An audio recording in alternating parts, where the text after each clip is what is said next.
আমাদের বাংলাদেশের একজন বড় বুজুর্গ আলেম আছেন ওয়াইস হযরত মাওলানা মুফতি নজরুল ইসলাম কাসিমি, অনেক সুন্দর বয়ান করে, দরদ মাখা বয়ান। ওনার বয়ান আমি নিজে শুনছি।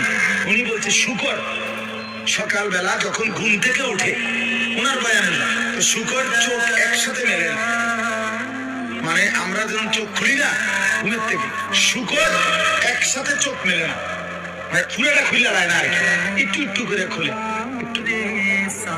এরকম আস্তে আস্তে চোখ মেলে, মানে একটু একটু করে চোখ মেলে।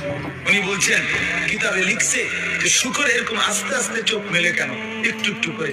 শুকর বারবার বলে এই চোখ মেলবার সময়, আল্লাহ আমার কোনো বেনামাজি কোনো নাফরমান যেন আমার চোখে না পড়ে, এই জন্য আস্তে আস্তে চোখ মেলে।